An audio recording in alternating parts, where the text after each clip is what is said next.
सबसे पहले नितिन। जय मसीह पास्टर जी। जय मसीह। हाँ जी, मुझे थोड़े आप लास्ट में वो दे दीजिएगा टाइम, मैं लिख रहा था अभी क्वेश्चन। चलिए तो आप, हाँ आपको फिर आखिरी में हम लोग दे देंगे। चलिए, शकील मसीह, फिर आकाश सिंह, फिर आरती। जी पास्टर जी सलाम। सलाम। हाँ जी जी पास्टर जी, संडे को जो मैसेज था, तो मैसेज के बारे में आपने कहा था कि ये जो इटली का पॉप्स है, जो पाव बनते हैं, खैर मेरा भरोसा तो पहले भी इन पे नहीं था, ईमान नहीं था, तो आपसे बहुत कुछ सीखा है। लेकिन इसके बारे में जो है, दुनिया में तो ये बहुत वर्ल्ड में फैले हुए हैं ना ये जी। तो जो आपने मैसेज दिया है, तो मैसेज तो खैर बहुत सुनेंगे भी ना। तो देखिए, हाँ, लेकिन अभी आप ध्यान रखें, मुझे मालूम है शराब मेरे सेहत के लिए अच्छा नहीं है, उसमें लिखा भी है जी। सिगरेट में भी लिखा है आपके शरीर के लिए हानिकारक है जी। लेकिन अगर मुझे वो अच्छा लगा हो, मुझे अच्छा लगता है, तो नीचे का वो वार्निंग मेरे लिए कोई मायने नहीं रखता। नहीं होता है। उसमें गला हुआ मुंह भी बना दो आप, चाहे जो मर्जी तस्वीर लगा दो, मेरे लिए वो कोई मायने नहीं। इसी प्रकार जब मेरे अंदर एक इच्छा है कि मैंने अपने इच्छा के लिए जीना है, तो वो तो मुझे जहां भी जाऊं, मेरी मुरादें जहां पूरी होगी, मैं तो उधर जाऊंगा ही जाऊंगा, कोई रोक भी नहीं सकता। इसलिए परमेश्वर भी आपको रोकता नहीं। परमेश्वर इन सब बातों को ऐसे रहने क्यों दिया? क्योंकि आपके अंदर वो विवेक डाली है। जी। आप सत्य को जानना चाहते हो तो उस परमेश्वर सत्य प्रकट कर देगा, नहीं तो जबरदस्ती नहीं करेगा।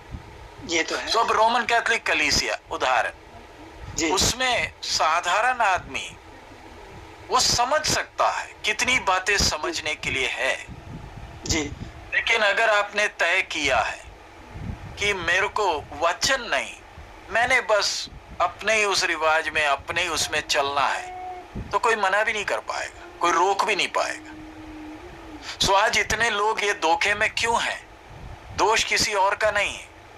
मुझे सत्य नहीं चाहिए, मुझे अपने अभिलाषाओं के पीछे जीना है, क्योंकि सत्य कड़वा लगता। ये तो है। सबको सत्य अच्छा नहीं लगता जी। तो इसलिए हम ज्यादातर लोग कल्पना की दुनिया में रहना चाहते हैं। दुनिया फिल्म क्यों देखने जाती है? असलियत थोड़ी है।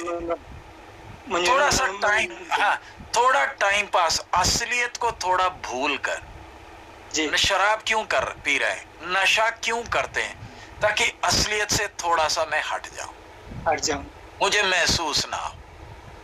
इसलिए ये सारा कुछ हम करते। अभी स्लीपिंग पिल्स, नींद तो आ नहीं रही, फिर भी जोर जबरदस्ती खा रहे, और धीरे धीरे हो क्या जाता है, आप असलियत से हटकर आप एक काल्पनिक दुनिया में जीते हो। और ज्यादातर लोगों के साथ यही मुसीबत है। मसीह जीवन, प्रभु यीशु ने कहा मार्ग, सत्य और जीवन मैं हूं। अब सत्य है क्या? जब हम बोलते हैं ना सत्य, सत्य का मतलब क्या है? यथार्थ यानी तथ्य। तथ्य का मतलब जो असलियत है वो आपके सामने। लेकिन आप अगर असलियत चाहते नहीं हो तो फिर परमेश्वर भी कुछ नहीं करे। सो इतनी दुनिया गुमराह क्यों हो रही है? कारण असलियत नहीं चाहिए। असलियत नहीं चाहिए। समझ में आया? क्योंकि असलियत में महंगा है। अभी जैसे आप कोई गाड़ी खरीदने जाते हो, अच्छी क्वालिटी की गाड़ी भी है जी, लेकिन महंगा तो है ना, महंगा है जी। सो अभी महंगी गाड़ी मर्सिडीज आप लोगे तो उसमें एक फायदा है, इतना अच्छा सुरक्षा का सिस्टम है, आप बच सकते हो, एक्सीडेंट हो जाए तो भी आप बच सकते हो जी। तो लेकिन महंगा है। लेकिन आपने तय करना है मुझे इतनी महंगी गाड़ी चाहिए नहीं चाहिए, तो सच्चाई के पीछे कीमत तो देनी पड़ेगी। बात उधर आती है।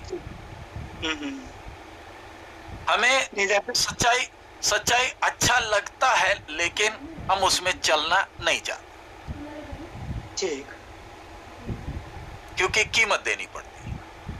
सही बात है। अभी मैं उदाहरण बोल रहा, अब मेरी बेटी का शादी हुआ जी जी, और प्रभु की मर्जी है तो मेरी बहन का बेटे का तिमोथी का शादी अगले महीने 4 तारीख को है।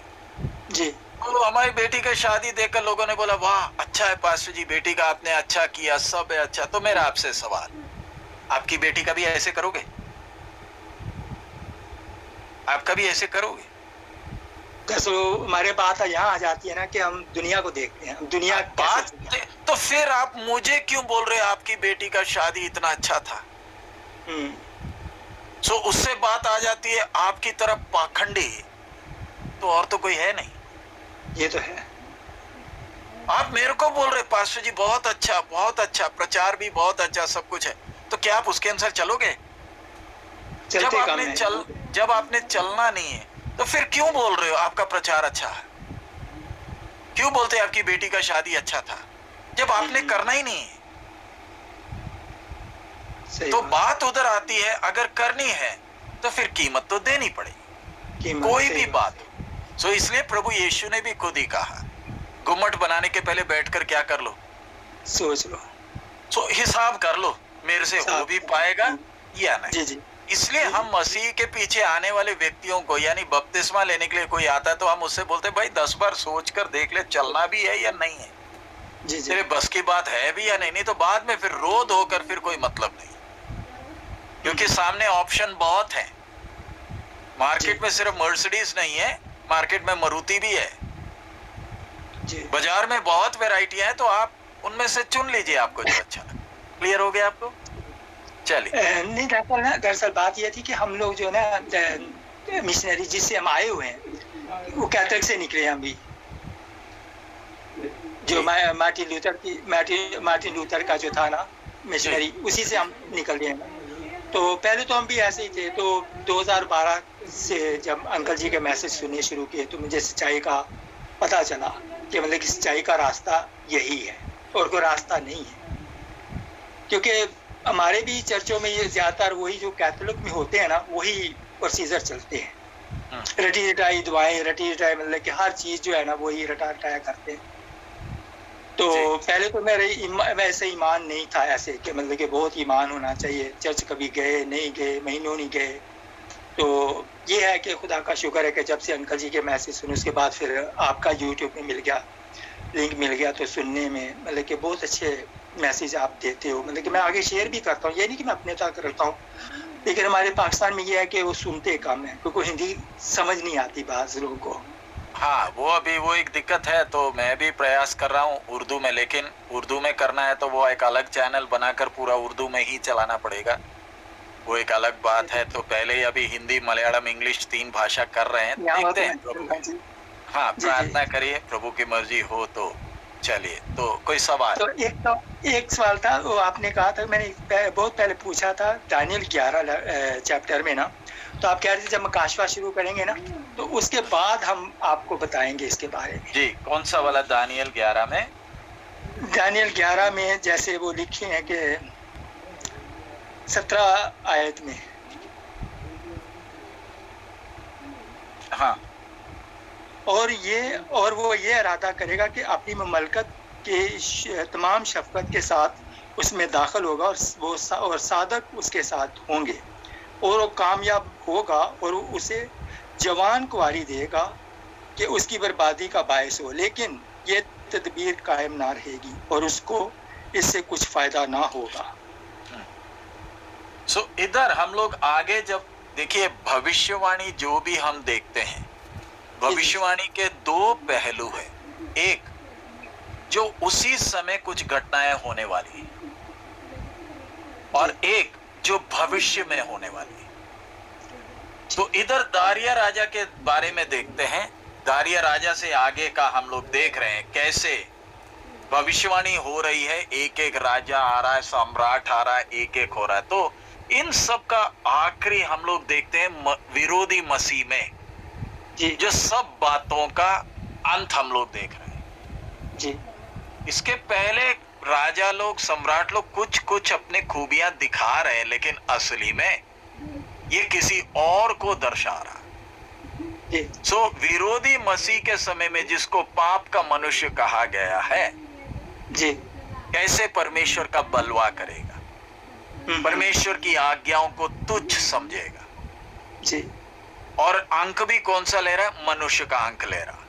जी और आखिरी में हम देखते हैं अरमगदोन में मसीह के खिलाफ खुद लड़ने के लिए दुनिया के लोगों को इकट्ठा करके लेकर भी आ रहा है।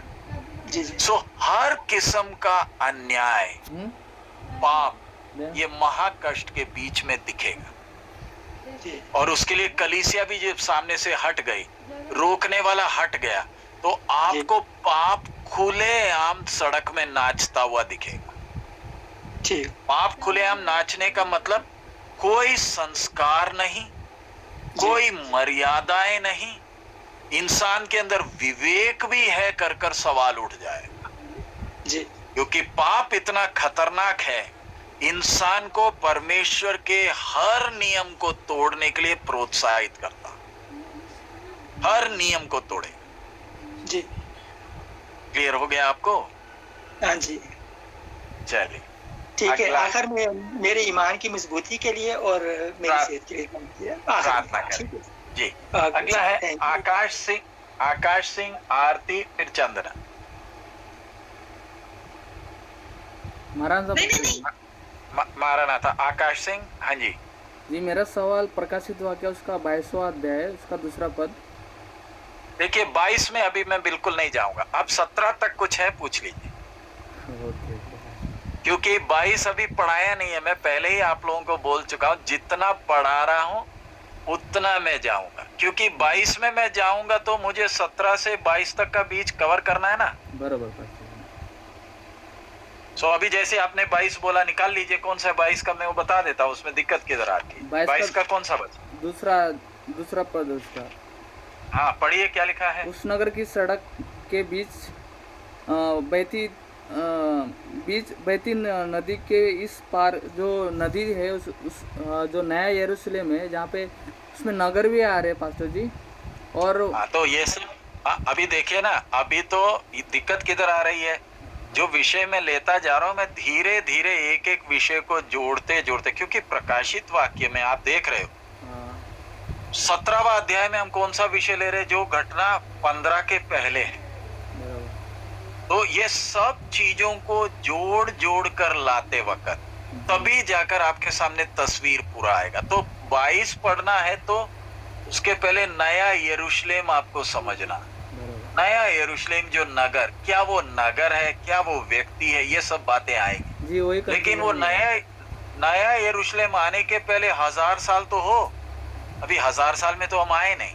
तो इसलिए ये एक एक कर कर कड़ी जोड़ते जोड़ते आपके सामने फिर पूरा तस्वीर आए। अभी देख लो ना, महाकष्ट के बीच में कितनी घटनाएं हो रही हैं, धीरे धीरे जोड़ते जोड़ते अब आपके सामने एक चित्र आ रहा। समय लगेगा, थोड़ा और इंतजार करिए। और कोई सवाल? और मैं पास्टर एम सैमुअल जी का भी मैं प्रकाशित वाक्य का अध्ययन ले रहा हूँ पास्टर जी, उसमें भी है उनका, तो मैं बहुत कुछ समझ रहा हूँ उसमें से भी। हाँ, सो पास्टर एम सैमुअल जी ने जो विषय लिया था वो प्रभु के दासों को सामने रखकर पास्टर्स के हिसाब से वो विषय लिया। और वो बड़ी तेजी से लिए, मुख्य मुख्य बातों को छेड़ते हुए आगे निकले। तो मैं विश्वासियों के हिसाब से ले रहा हूँ, तो दोनों को रखकर आप सीख लीजिएगा। और कहीं कोई विषय समझ नहीं आया पूछ सकते हैं। क्लियर हो गया आपको? जी। और एक क्वेश्चन था पास्टर जी मेरा। हाँ, जैसे आपको भी पवित्र आत्मा में भरने में परमेश्वर ने डायरेक्टली नहीं भरा होगा, उससे पहले आपको समय भरने में समय लगा होगा। तो जब पवित्र आत्मा में भरते तो उसका अनुभव कैसा होता है हमें? और देखिए पहली बात आप ध्यान रखें, पवित्र आत्मा व्यक्ति है, पानी नहीं है जो भरा जाता है। ये बात को अच्छी तरह आपने समझना। जी। व्यक्ति है, परमेश्वर स्वयं है। पानी, तेल, आग सब उसके स्वभाव को समझाने के उदाहरण है। तो जिस दिन आप यीशु मसीह को उद्धारकर्ता स्वीकार करते हैं, उसी दिन पवित्र आत्मा परमेश्वर आपके जीवन में आ जाता है। जैसे एक व्यक्ति शादी करता है तो दूसरा व्यक्ति उसके जीवन में आ गया ना, जीवन का हिस्सा बन गया ना। तो अब आपके ऊपर है दूसरे व्यक्ति को बराबर समझना है या दूसरे को गुलाम समझना, वो आपके ऊपर है। कई लोग पत्नी को गुलाम बनाते हैं, कई लोग उसको बराबर समझते हैं। कई पत्नी के गुलाम बन जाते हैं, अलग अलग अनुभव है। सो इसी तरह पवित्र आत्मा परमेश्वर जब आपके जीवन में आया, भरने का मतलब परमेश्वर का आत्मा आपके जीवन का नियंत्रण लेना। जब मेरी प्रार्थना क्या रहती है, प्रभु आपकी इच्छा मेरे जीवन में, मुझे अपने लिए नहीं, तो ऐसे में वो एक समर्पण है, वो एक फैसला है, और उस फैसले में टिके रहने के लिए हम लोग प्रयास में रहते हैं कि मेरी इच्छा ना हो। और उसके लिए बीच में कभी मार पड़ती है तो हम बैठकर प्रभु से पूछते, प्रभु क्या कारण है। सो परमेश्वर का आत्मा भरने का मतलब मैं उस समर्पण में आया कि मैंने आगे प्रभु की इच्छा के लिए जीना। क्यों? ताकि मेरा स्वभाव बदले। और उसका एक निशानी, जब परमेश्वर का आत्मा आपका जीवन का नियंत्रण लेता है, उसके 4 निशानी है। सबसे पहला, आपके अंदर पवित्रता का जलन आए। नंबर 2, प्रभु को आप प्यार करेंगे। नंबर 3, परमेश्वर के वचन के प्रति आपके अंदर भूख होगा। नंबर 4, नाश होने वालों के लिए बोझ भी हो। ये 4 चाहिए। और उसका बाहरी लक्षण अन्य भाषा है। अन्य भाषा वो स्पष्ट चिन्ह है कि परमेश्वर की आत्मा ने नियंत्रण ले लिया। लेकिन ये अन्य भाषा आपका है या आपने रट रटाया है या परमेश्वर की आत्मा है, उसके लिए ये 4 चिन्ह मालूम करते कि सही आत्मा है या कोई दूसरी आत्मा। समझ में आया? सो जब परमेश्वर का आत्मा नियंत्रण लेता, बड़ी खुशी होती है, आनंद होता है, नया बल महसूस होता है। फिर अंदर एक उत्साह होती है कि मैंने अभी वचन सीखना है, मैंने प्रभु को प्यार करना है, मैंने पवित्रताई के लिए जीना है, मैंने नाश होने वालों के पीछे मेहनत करनी। ये 4 लक्षण आप में दिखते हैं। क्लियर हो गया आपको? जी, कभी कभी ऐसा लगता है कि हाँ ये तो फील होता है, पर कभी कभी ऐसा दिन आ जाता है कि ऐसा लगता है कि परमेश्वर, मतलब ऐसा लगता है कि जो नहीं करने चाहिए वो कभी कभी ऐसा हो जाता है। पास्टर जी, ऐसा क्यों होता है? वो कारण क्या हो जाता है? बीच में कभी कभी हम संसारिकता में खो जाते हैं, आत्मा में कमजोर हो जाते हैं, हमारा ध्यान आगे पीछे हो जाता है। शैतान कोशिश करता है हमारा ध्यान भटकाए। तो उसमें जब आपको ऐसे एहसास होता है, प्रार्थना करें, प्रभु के चरणों में बैठे, उपवास। क्लियर हो गया? चल, अगला है आरती, चंदना, फिर जैक। आरती।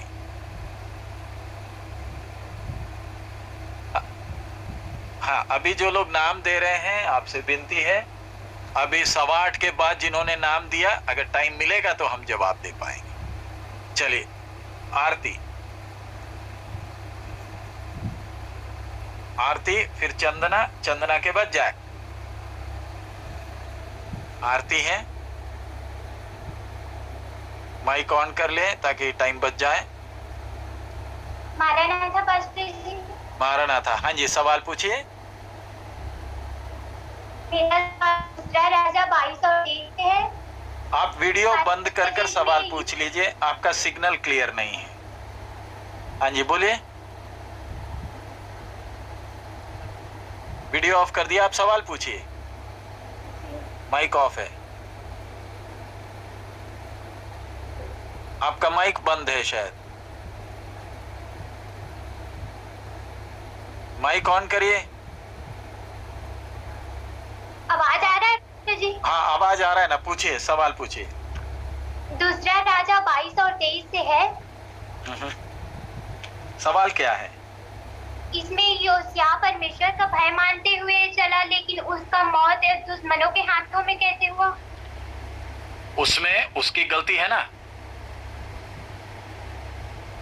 देखिए, यहोवा का भय मानकर चलने का मतलब ये थोड़ी कि आपके जीवन में ऐसा कोई संकट या क्लेश नहीं आएगा।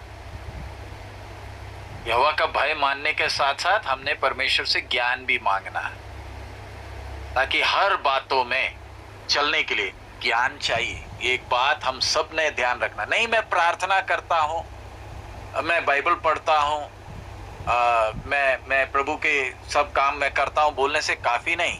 प्रभु ज्ञान चाहिए, ताकि हर बात को जो भी मैं करूं उसको सही तरीके से मैं करूं। तो भय मानना काफी नहीं, परमेश्वर ने ज्ञान भी दिया।